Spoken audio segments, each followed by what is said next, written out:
Builds up, Iron Breakers. Rurikhan here coming at you with another video. Welcome back to Monster Hunter Rise Sunbreak, and today I'm going to be sharing with you my Gunlance mixed sets. I've spent a countless amount of hours working on these mixed sets ever since I finished the game. I've been testing out a whole bunch of different skills. I've went into hunts, tried out different variations of each one of the mixed sets that I'm going to be showing to you guys today, then came back, rearranged a lot of the sockets, rearranged a lot of the skills, tried out all sorts of different combinations, and in my opinion, these are the ones that suit my personal playstyle the best. This doesn't mean that they will suit your personal playstyle the best. Each of these mixed sets is going to have a very specific playstyle to it. I'll let you know what that playstyle is. And, you know, maybe you might value a certain skill more than I do, so feel free to use these as a template and change the skills around, because obviously that's the whole point. I show you guys the template, you guys see if you agree with it or not, and then you change the skills according to your own personal needs, or you might just use the builds as they are. Anyway, we're going to have builds for all kinds of shelling style. We're going to have long shelling, normal shelling, wide shelling, and in the case of wide shelling, we're even going to include elemental damage because, like I've been telling you guys, I believe there is a lot of potential in elemental damage, poke shell poke playstyle, because you can squeeze a lot of damage with the current sets that we have available to us. But anyway, we're going to start things off with the long shelling build that I used on the Master Rank 100 quest that I posted on the channel the other day, which is basically my bullet barrage spam build, because that build I thought is like just... I just love playing that build. I think that build is amazing. So yeah, we'll start with that one. So for my bullet barrage spam build, we obviously have to use Roar of the Canine. This is not just the most obvious choice. This is literally the only choice for this particular build at this point in time, as of the recording of this video on the 16th of July. Because I know that sometimes people come like a long time after I put out the video and then they're like, oh, there's a better Gunlance out. Well, yeah, sure, in the future. Right now, there isn't. When it comes to this, you want to know why? Because base Sunbreak does not have more than one long shelling level 8 Gunlance, which is a travesty if you ask me. This is literally the only long shelling level 8 Gunlance in the whole game. And in my opinion, this is the Gunlance that can do the most bullet barrage damage out of all of them. And if you can prove me wrong, then feel free to, you know, let me know. Tell me, hey, Rurikhan, actually this Gunlance could do more bullet barrage damage, but I doubt it, because I've tested this extensively. But, you know, it is also easy to kind of become like tunnel vision, and sometimes you just miss something. So I'm always open to being proven wrong. But anyway, Roar of the Canine, pretty much a no-brainer.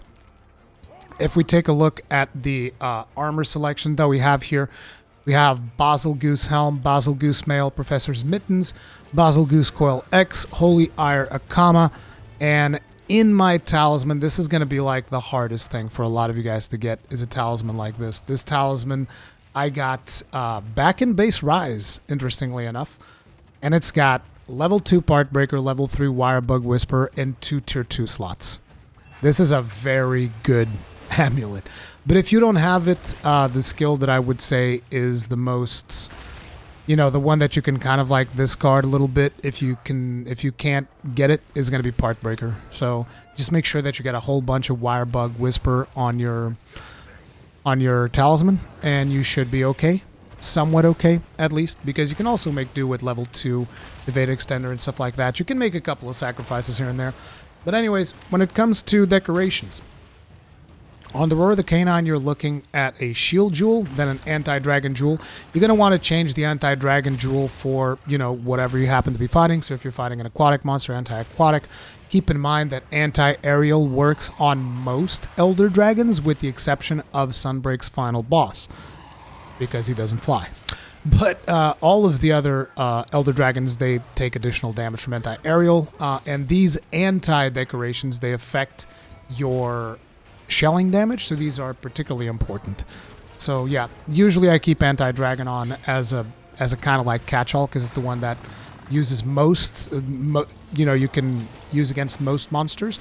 But if you're going against something specific, like say a crab, you might want to go for anti-aquatic. Obviously you have to swap this based on the thing that you're hunting. Anyway, On the Basel Goose Helm, you got Iron Wall Jewel 3. On the Mail, you got 2 Steadfast Jewels. On Professor Mittens, you have 2 Artilleries and a Steadfast Jewel. On the Basel Coil, you got a KO Jewel and a Defense Jewel +2. The KO Jewel is optional. This is because I use Reversed Blast, so every now and then I'll blast the monster in the face. But you can put literally anything else in there. This is just like a completely personal choice. But yeah, then there's Defense Jewel 2. Then on the whole Oli Ire Akame, you have Hard Defense Jewel +4. On the Talisman, you got Jumping and Destroyer. If we take a look at the skills, you'll notice that we have Defense Boost 7, Guard 5, Razor Sharp 3, Guard Up 3, Artillery 3, Divine Blessing 3, Evade Extender 3, Stun Resistance 3, Part Breaker 3, Wire Bug Whisperer 3, Load Shells 2. We also have Agitator 2 there. It's a bonus. You have level 1 Slugger, Hunger Resistance, and even 1 level of Furious. I'm not sure if you guys can tell, but this is an incredibly defensive set. The whole focus of this set is on you bullet barrage spamming your target to death. So the ideal target for a build like this is a big monster that is easy to predict where he's going to be, so that you can land your bullet barrages relentlessly and you just bullet barrage him down. And it feels great because you just tank through everything. You can't be stunned. You have a ton of defensive options. And another interesting thing is you can use food buffs to even increase this more. So like, for instance, if we look at the food buffs that I tend to use whenever I go with this build, or actually in most of my Gunlance builds, to be honest, we have here on the usual, you got Dango Defender High with Hopping Skewers, because it's 100% activation chance. You have Dango Bombardier at level 3. This is 80% activation chance, so every now and then you're not going to get it. And Dango Defender on the bottom one, because there's another Dango Defender. So again, even more defense on top of all the defense that you already have. This is going to make you an absolute beast of a tank. Then when it comes to the switch skills, we have on the red swap scroll, Blast, Dash, Quick, Reload, Worm Stake, Cannon, Bullet Barrage, and Reverse Blast. And you guys are going to cry foul. You're going to go like, oh, Rurikhan, but I watched the video. You were using Erupting Cannon. Yeah, you can swap Worm Stake for Erupting if you are fighting a monster that is a little bit faster than normal and you want to have the Erupting Cannon to weave in between Bullet Barrages. But keep in mind that when it comes to Bullet Barrage, Worm Stake Cannon is the most damage possible for the Bullet Barrage. But, you know, if the monster is really fast, you might want to have the Erupting Cannon in there instead. On the blue scroll, we have Blast, Dash, Quick, Reload, Erupting Cannon, Ground Splitter, and Guard's Edge. This is so that you can go ahead and you have like a different... You have an old school setup, basically, on the blue swap scroll. You don't have to do this unless you plan on potentially fighting small monsters with this weapon. You know, monsters where you're having trouble landing your bullet barrage. This is kind of your backup plan. It's like, okay, I'm not being able to reliably land my bullet barrages, so I have this thing to kind of fall back on, and we go old school ground splitter full burst, right? Another important thing is on the red scroll, you can swap the reverse blast for something else if you want. This is just my personal choice. I'm still learning how to properly use reverse blast because this thing's got a lot of invincibility frames when you trigger it. So you can use this to dodge roars. You can use this to dodge really meaty abilities. And it feels fantastic to just blast dash with your shield against the monster. Initially, I thought the damage was pretty low. I still think that is the case, but it still feels really good to just, you know, skip a whole bunch of attacks that the monster has done, whilst also blasting him with the shield in the face, and that's why I have the KO decoration in this build. Now, a lot of you guys are going to look at that build and you're going to go like, wait a minute, Rurikhan, where's Redirection? You were singing its praises in your Gunlance guide. What's the deal? And the reasoning is that particular build is the Bullet Barrage Brute Force. So that is intended for when you are fighting a monster that you're not super familiar with its patterns or you're struggling to land Redirection so that you can take the hits and keep on punching through. That's the purpose of that build. Now, if you are familiar with the monster, then I have the second version of the build that does include Redirection. Now, for that one, we're also going to be using Roar of the Canine, Artillery Decoration, and an Anti-Dragon Jewel, or the Anti-Specific Rampage Jewel. Then we have the Basel Goose Helm, which is going to be slotted with a Redirection deco. We have the Renoplos Mail X, which is going to be slotted with another Redirection deco, and the Steadfast. Again, Professor's Mittens with Razor, Destroyer, and Defense. Basel Coil with Jumping Defense. Holy Hierakama with Breath, and Fatal Tempest with Defense and Shield 2. Now, it is important that the defense slots that we have on here can be modified for whatever you prefer. I just put in the defense in case I eventually get hit. If you feel confident enough to play around the monster, you can add literally any other skill that you could possibly want. You can put in good luck for all I care. You can put in something else. But the idea with both of these builds is to be extremely defensive. It's just this time around we also have Redirection and Quick Breath. So that puts us in with Defense Boost 5, Razor Sharp 3, Guard, Artillery, Divine Blessing, Evade Extender, Stun Resistance, Part Breaker, Wirebug Whisperer, Load Shells, Redirection, Guard Up, Furious, and Quick Breath. That is still a lot of defense whenever you are playing this build. You can still spam Bullet Barrage. The difference is this time around you also have Redirection to recharge your Wirebugs a little bit faster. You also have Quick Breath, which is going to get rid of any status ailment that you happen to accrue. And on top of it, there's also a food buff that allows you to take advantage of this build a little bit better. And by that, I'm talking about when you go in here, you will get the Dango Shifter. Dango Shifter with Bombardier and Dango Defender High in the last one. Now, the problem here is that if you use Hopping Skewers, your Dango Shifter activation chance is going to be 70%, which is not a number that I'm particularly comfortable with. But, you know, this different build can also benefit from that, or you can just go straight in with Defender Highs as well if that's what you want to do, because that's a little bit more reliable. But yeah, this is the Bullet Barrage spam version with Redirection that allows you to spam Bullet Barrage even more, which is the build that I've been using in the gameplay that you're seeing in the background. So now let's switch gears and talk about normal shelling. For this one, we have Torsi the Lavateur as a weapon. This is a really good Gunlance. It can reach purple sharpness with 1 point of handicraft. It's got 50 blast, 30% affinity, which means all you need is tenderizer and crit boost, and that's like most of your EFR out of the way, unless you're going after attack boost, which personally I'm not. But yeah, this is a really good Gunlance. Normal shelling level 8 just feels fantastic to play, and it brings additional explosions to the mix. What is there not to like? The first time I've seen this Gunlance being used was actually by Ryu, which, you know, just kind of validated me really enjoying this particular Gunlance to begin with. But anyways, let's get on to the armor set. So when it comes to slots in the Torsi Lavateur, we're going to be slotting in for a Handicraft Jewel 3 and 2 Grinder Jewels. We're going to need to get Speed Sharpening level 3 in order to, you know, also get that Protective Polish and maintain that purple sharpness for as long as we possibly can.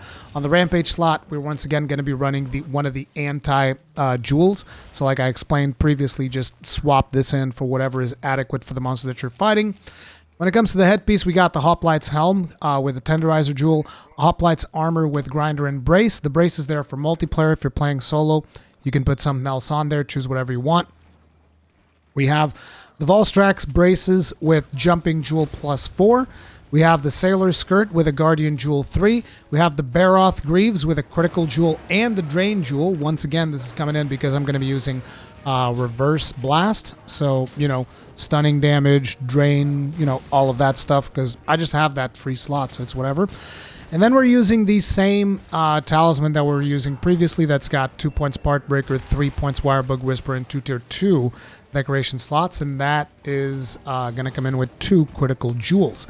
Looking at the final build, you are looking at Wirebug Whisper level 3, Critical Boost level 3, Weakness Exploit level 3, Protective Polish level 3, Ballistics level 3, even though that doesn't really matter. I don't even remember exactly where that's coming from. Might be either the Sailor's Skirt? Yeah, it's the Sailor's Skirt. Comes with Ballistics for some reason. But yeah, we don't need Ballistics. That doesn't affect Gunlance at all. Guard level 3, Offensive Guard level 3. And some people are going to be like, why Offensive Guard? And it's like, point per point, in my opinion, and this is my opinion, I believe Offensive Guard is more powerful than Attack Up. Now, obviously, there's a downside that you're going to have to actually block, but I noticed that I personally tend to block a lot, so all you got to do is time your blocks a little bit better, and boom, 15% more attack, which also scales rather nicely with Erupting Cannon, because Erupting Cannon is also like a percentage increase, I believe. I don't think it's like a flat number, but either ways, I tested like a build that had Attack Up 7, and I went on the training area, attack up 7, and I popped Erupting Cannon. And then I went Offensive Guard, triggered the Offensive Guard, popped Erupting Cannon, and that was more damage.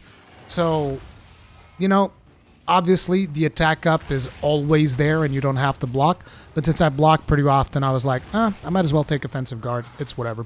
So, if you don't like it, then you're going to have to work on a different build. This is the way that I prefer to play this particular Gunlance. Anyways, then we have Artillery level 3, Speed Sharpening level 3, Load Shells, Vid Extender level 2, Part Breaker level 2, 1 point of Handicraft, 1 point of Guard Up, 1 point of Stamina Thief, 1 point of Defense Boost, Flinch Free, and Dragon Heart. That is this particular build. When it comes to the switch skills, on the red swap scroll, we got Blast, Dash, Quick, Reload, Erupting Cannon, Bullet Barrage, and Reverse Blast. Even though this is very, adaptable, you don't have to use Bullet Barrage. You can use Ground Splitter if you prefer for a more old-school playstyle. This is going to be very much up to your personal playstyle. I like Bullet Barrage for the occasional burst of damage, but for some hunts, I will swap it out for Ground Splitter. But either way, on the blue swap scroll, you got Ground Splitter right there. So you have both playstyles available to whatever you want. It's like, oh, you want to blast Bullet Barrage? Go for it. You want to do Ground Splitter? Go for it. The rest of the build is exactly the same. And once again, we are using Reverse Blast for, like I said, the invincibility frames and all that. Trust me, you want to experiment with this build over Guard's Edge because this build is you want to experiment with this particular skill because, trust me, it's really, really, really good. But yeah, that's the normal shelling build. Okay, so coming up next, we have what I call thick shelling. So this is basically a raw damage focused poke shell poke playstyle. We're going to be using the Abyssal Rock Slide for this one. It's got a lot of attack. It's got a lot of purple sharpness. It also has a lot of negative affinity. It's very annoying that it's got that amount of negative affinity.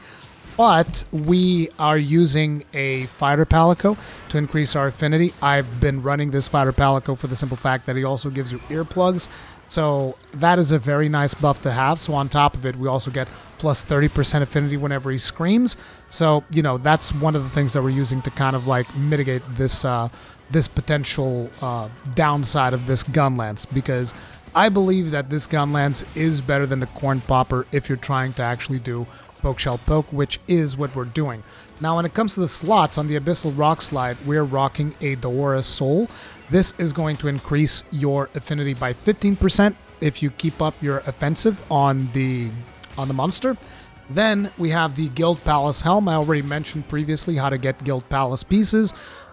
This basically, what you got to do is you got to do all of the arena quests at least once with one weapon, and it will unlock the Guild Palace for you. If you do not want to use the Guild Palace, though, you can also use the Aurora Somnicanth, I believe, and you should be able to do the exact same build. But anyways, on the Guild Palace Helm, we got Guardian Jewel 3. We have the Archfiend Armor with 2 Razor Decos. We have Basel Goose Bracers X with Artillery and Tenderizer 2. We have Basel Goose Coil Hex with Tenderizer and Critical. We have Basel Goose Greaves with Critical. We have a different talisman this time around. This is just an Evade Extender talisman with 2 Tier 2 slots. That's all you need. Evade Extender with 2 Tier 2s. Mine also comes with Spearbird's Call, which is rather nice, but, it's not mandatory. And in here we have a Challenger Deco and a Critical Deco. Looking at the final build, you got Agitator level 5, Critical Boost level 3, Weakness Exploit level 3, Razor Sharp level 3, Guard level 3, Offensive Guard level 3, Artillery level 3. And you guys know why we have Offensive Guard. I already talked about that, you also have Load Shells level 2, Evade Extender level 2, 1 point of Resentment, Guard Up, Spearbird's Call, and 1 point of Chain Crit. This can dish out a lot of poke shell poke damage, in my opinion. And, you're also using Agitator because, monsters in rage, you deal more damage, you get more crit chance on top of potentially your Palico giving you Rousing Roar. There's all of these kind of things to compensate for the lack of affinity of the weapon. And when this thing hits, it hurts. And always remember that you can also go into a slam playstyle to really punch out all of the damage in this build. Even though I'm not using quick reload, that is an option that you can do if you want to.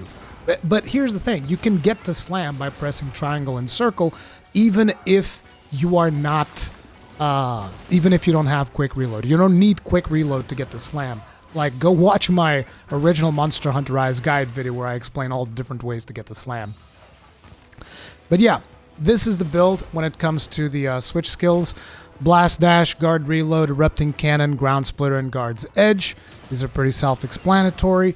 Then on the blue side of things, Charge Shelling. The reason we have Charge Shelling here is because if you get it down on a monster that is not a KO, you can Charge Shell into Wormstake Cannon to try and squeeze out a KO and get additional downtime on the monster, which is a cool playstyle in my opinion. Then in here we also have Bullet Barrage. Even though that's a weaker option, it's still like good for stuff like wake-ups, if you want to do a wake-up with a Bullet Barrage. Or even in some situations, just be like, oh, I just want to blast this monster, whatever. And you also have Reverse Blast on here.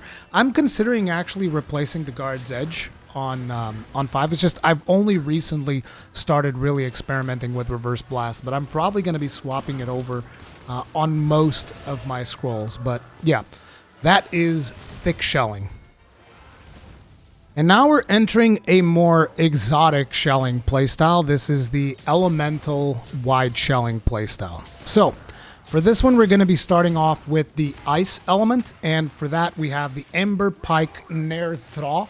This is Barrioth's Gunlance, and this deals a significant amount of damage, and it also comes with 40% affinity, which makes it a really good Gunlance to just like get in there and start critting all over the place. When it comes to slots, on the Gunlance itself, we have 2 Frost Decos, and then we have an anti-decoration, so basically pick this based on the target that you're fighting. Have Basil's Helm with a Hard Frost Jewel, Archfiend Armor with a Guardian Jewel, and the Critical Jewel Renoplos Bracers with Critical Jewel and Magazine Jewel, Archfiend Armor Ura with a Shield Jewel +4, Squire Grief. This, you can kind of like swap this around for something else if you want to. I like having at least Guard Up 1, and since I had the free slots, I was like, well, I can also get Guard Up 2, it's whatever. Then we have Squire Greaves, Guardian Jewel 3, and a Brace Decoration in case you're playing multiplayer. And then a Divine Talisman, which is the same thing that I've had on others, which is Evade Extender in 2 tier 2 slots. In this case, it's a tier 3 and a tier 2 because I am using an Iron Wall Jewel +3 and a Tenderizer Jewel +2. However, you can just use a regular Iron Wall Jewel, and I believe you'll still get up to Guard 3. The thing here is I had nothing else to put on there, so I'm pretty sure that this build has Guard 4. Yeah, exactly. This build has Guard 4, but you will be fine with just having Guard 3. So you don't have to stress about not having Evade Extender in a tier 3 and a tier 2, okay? Now, looking at the final skills in this build, you have Ice Attack level 5, Guard level 4, Critical Boost level 3, Weakness Exploit level 3, Razor Sharp level 3, Artillery level 3, Chain Crit level 3, Guard Up level 2, Defensive Guard level 2, Load Shells level 2, Evade Extender level 2, and, you know, a Flinch Free in there. So this is a lot of fun. The style of this is also poke, shell, poke, except in some situations you might even find yourself going poke, poke, poke, shell, depending on how much elemental damage you're dealing. Yes, these things actually deal that much damage if you're able to hit a weak spot and if you are picking your targets wisely. For reference, I would only use this on monsters that have elemental hit zones 25 or higher. Because anything lower than that, I'm usually like, I might as well just go raw. You might as well just go raw because, you know, it doesn't really matter. That's just the way that I kind of feel it goes when it comes to elemental hit zones. If it's not at least 25, it's usually not worth the trouble of going after it. And when it comes to the switch skills in here, it's pretty much the same as the other wide shelling. So you got Blast, Dash, Guard, Reload, Erupting Cannon, Ground Splitter, Guard Edge. Then you have Charge Shelling, Guard, Reload, Wormstake Cannon, Ground Splitter, Reverse Blast. Like I said, I'm probably going to be replacing some of these with Reverse Blast, but that is one of the elements. Now, let's very quickly go through the other elements. The skills are all the same for all of these. I mean, the skills in terms of switch skills. The things that are going to change are obviously going to be the gun lances themselves. So if you go to water, on water it's actually quite disappointing because the best water gun lance is the Endbringer Cataclysm, which only has white shelling level 6, which what the hell, dude? This thing was white shelling level 5 in base rise. One whole expansion and this thing gains like 1 shelling level. This is ridiculous, but it's got so much water damage So anyways, when you look at this, you got an Iron Wall Jewel, a Stream Jewel, a Daora Soul Jewel, because we actually have the potential of increasing our crit damage. And it's not like our shelling damage is going to be that stellar, so the anti-jewel is whatever. So I'm just going to go harder on crit. Also remember, we have the Fighter Palico with the 30% additional affinity as well. And then on the Basel Helm, we got Archstream, Archfiend Armor, Baolu, Guardian, and Critical, Renopolis Bracers, Critical, and Magazine, Archfiend Armor, Ura, Shield Jewel +4. It's pretty much the same as the previous build, right? Squire Greaves, Guardian 3, and Stream 1, Divine Talisman, Guardian 3, and Tenderizer 2.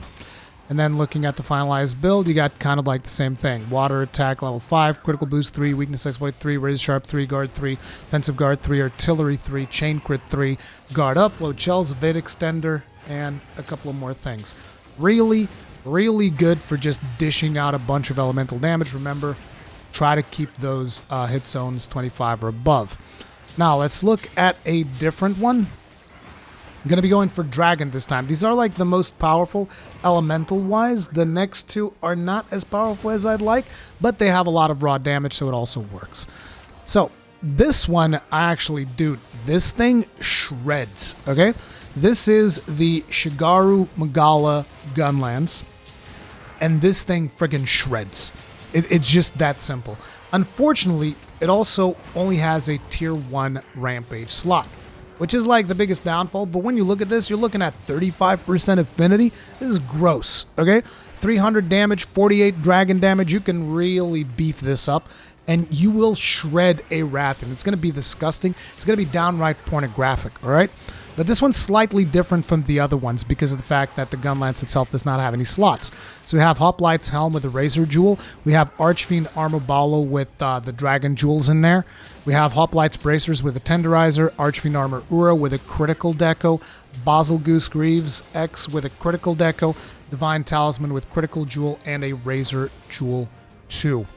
This brings us up to Dragon 5, Critical Boost 3, Weakness Exploit 3, Razor Sharp 3, Guard 3, Artillery 3, Chain Crit 3, Guard Up level 2, Load Shells level 2, Evade Extender 2, 1 point of Agitator. This thing shreds. Oh, did I? I don't remember if I showed the Talisman. It's a Critical and a Razor Jewel on the Talisman. But, yeah, this is a lot of fun. Highly recommend. Again, Poke Shell Poke playstyle or even Triple Poke Shell, depending on which zone of the target that you're hitting. Always look at your poke damage when you're doing elemental damage, because you will see a lot of these Gunlances deal more poking damage than shelling damage. That's when you know you want to go triple poke shell. Alright? So, now, like I said, we're going to be going into the ones that are not as much about elemental, even though I try to make it about elemental, because, you know, you're still squeezing a bunch of damage out of these. And the first one is going to be the Fire. Now for Fire, we went with Anjanat's Gunlance, the Pyre Pike Plus. This comes in with 350 raw. It does have purple sharpness, but we're still going for Razor Sharp, simply because I don't want to be having to do, when it comes to these Gunlances, I don't want to be having to deal with Protective Polish. So we're going to go Razor Sharp. But you are missing up on a significant amount of damage. You might want to rework this for Razor Sharp, but it's going to be rough, because I'm still trying to squeeze out maximum elemental damage and doing all of that stuff. So yeah, this one's wide shelling level 7. I believe that the Shigaru is also wide shelling level 7. You're not going to get particularly good elemental Gunlances with wide shelling level 8, because Capcom believes they need to nerf a lot of these Gunlances for whatever reason. Anyways, on the Pyre Pike Plus, we have Iron Wall Jewel 2, Blaze Jewel, Basel Helm with Hard Blaze Jewel, Archfiend Armor Baolu, Guardian Critical, Renopolis Braces Critical, Magazine, Archfiend Armor Ura, Shield Jewel +4, Squire Greaves, Guardian 3, Blaze 1, and then my Divine Talisman with the 2 Evade Extender 2 tier 2 slots, Guardian 3, and Tenderizer 2. I mean, again, and here you're going to struggle a little bit. I mean, you can replace the Shield Jewel +4 with the Guardian one, and then you can just have a Shield Jewel here if you don't have a tier 3 slot on the Talisman. So, you know, that's something that you can do. Looking at the final build, you're looking at Fire Attack 5, Critical Boost 3, Weakness Exploit 3, Razor Sharp 3, Guard 3, Offensive Guard 3, Artillery 3, Chain Crit 3, Guard Up 2, Load Shells, Evade Extender, and yeah, a couple of more leftover skills. You guys might be thinking, Rurikhan, come on, Crit Boost, thing's got -15. Yep. And you have a Palico that every now and then does Rousing Roar that raises you by 30%. And you have Weakness Exploit. it is what it is. Feel free to choose different skills if you don't agree with my skill choice, like I said. But for my testing, this is pretty much as good as it gets. Now, let's swap it around for the last elemental one, and then I have one more that's actually a surprise build that I just worked on today that is a ton of fun. But the next one's going to be Thunder Wide Gunlance, and for this one, we're looking at the Rurikhan Gunlance. You got 350 raw, 26 thunder. See, these ones have very low elemental values, which is the thing that is very frustrating for me. I really wish there were more wide shelling Gunlances with high elemental values, because they're going to give these high elemental values on like normal shelling Gunlances, and sure, that can kind of work, but I feel like elemental damage really shines on the pokes. But anyway, when it comes to slotting this, we have Guardian Jewel 3 on the Gunlance itself, and I'm using Thunderblight Jewels on the tier 1s, but you should be using Palico Rally. I just haven't bothered grinding Palico Rally here yet. I need to go kill Malinxes to get the tickets to craft the Palico Rally, but Palico Rally is better than Thunderblight, but it's just like temporarily until I get around to going to grind the Palico Rally. This is what I'm doing. Then on the Hoplites helm, we got Tenderizer Jewel 2, Archfiend Armor Baolu, Guardian Jewel 3 with Critical 2, Renoplos, Critical, Archfiend Armor Ura, Guardian Jewel 3, Astalos Greaves 2 Bolt Jewels, and Divine Talisman with a bunch of Iron Wall stuff. So, looking at this on the final build, you'll see Thunder Attack 5, Critical Boost, Weakness Exploit, Razor Sharp, Spare Shot, Guard, Offensive Guard 3, Artillery 3, Load Shells, Chain Crit, Evade Extender, and 1 Guard Up, which is also important, and then just like a bunch of leftover skills.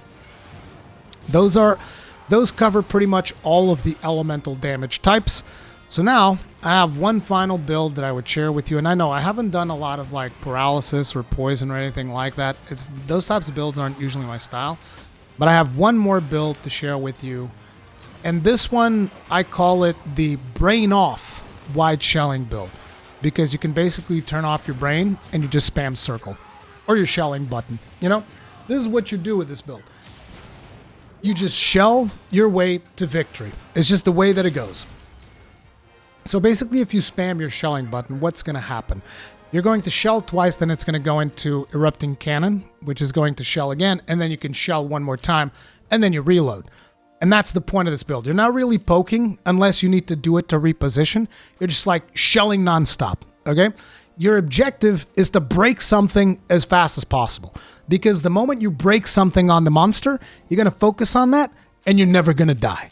You're immortal. Okay, and if you happen to be fighting like, what do you call them, an afflicted monster, you're just immortal from the get-go. Nothing's gonna kill you. It's just that simple. So for this build, we are using the famous, the fantastic, the crunchy corn popper. This Gunlance is so goddamn beast. It's the joke weapon that's anything but a joke, okay? Yeah, I know. A lot of people are going to be like, I don't like using a giant piece of corn cob. And I'm going to tell you, do you want to just like turn your brain off and destroy monsters?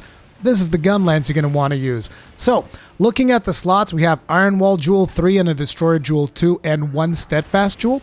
Then on the Hoplites helm, we have a Jumping Jewel. Malzeno Mail, we have a Medicine Jewel and another Steadfast Jewel. Professor Mittens with 2 Medicine Jewels and a Steadfast Jewel. Another Malzeno Coil with 2 Grinders. Actually, I swapped this. I thought I had fixed this already. I'm sorry, guys. I literally did this build today. The idea here is actually not 2 grinders. It is to have, because this build is also designed to work in multiplayer. I mean, you can have 2 grinders in there if you're playing solo, but the idea of this build is to be played in multiplayer. I'll explain why in a bit. Then we have Basilgoose Greaves with Razor, and my same Divine Talisman with the 2 Evade Extenders and 2 Razors in there. So, looking at the final build, you got Razor Sharp, Guard 3, Artillery, Divine Blessing, Recovery Up, Evade Extender, Stun Resistance, Part Breaker, Blood Right, Load Shells, and then there's a bunch of leftover stuff in there, including 1 Guard Up, which is one of the important skills that you want to make sure that you have. And then we also have Diversion in there, as well as Flinch Free. So you guys might be wondering, okay, so what is the point of this build, Rurikhan? And like I said, break something. Break something off of the monster, because basically the way that Blood Right works is after you break a part, every time you hit that part, you're going to heal. Now, on top of the fact that we have 3 levels of blood right, we also have 3 levels of recovery up, which is going to increase your healing potential even further. Then on top of that, you also have Divine Blessing level 3, so that if you do get hit, you're going to take less damage, which you will then stack on top of the food buffs that we talked about previously in the video with Feline Defender. It's not Feline Defender here, it's Dongo Defender high, and then regular Dongo Defender, and then the Bombardier damage. So the idea is that you're basically a tank that's going to be self-healing. So it's like if you're playing solo, this is pretty much brain off, just shell the monster into oblivion, keep healing non-stop after you break the first part. Don't even worry about it, right? It's pretty much, you know, you can be watching Netflix and hunting monsters at the same time almost. And then, on top of it, if you happen to be playing multiplayer, that's the reason why I got Diversion, which even though Diversion doesn't get aggro as much as we'd like, let's just, you know, hope that you get aggro more often than your friends. And on top of you basically being a self-sustaining tank, you're also taking attention away from them for, you know, at least for a couple of more monster hits, which gives them more openings if you happen to be playing in multiplayer. So it's kind of like an MMO tank, so to speak. And personally, I like it. I think it's pretty fun. It's not the most, you know, damage intensive of the builds. Clearly, the other builds that I've showed you previously have much more damage potential, but this one has a lot of sustainability. And, you know, these are all of my Gunlance builds. Well, not all of them. There's a couple more, but those are not, like, ready for public consumption just yet. Because, obviously, I'm going to be doing Gunlance builds until the cows come home. But that is going to be it for this video. It's already longer than I intended it to, so hopefully you guys enjoyed it. If you did enjoy it, hit it up with a like. If it helps you out in any way, that helps me out a lot. Subscribe, bell notification icon for more Sunbreak content. And I'll see you guys on the next one. Stay strong, stay safe, peace out.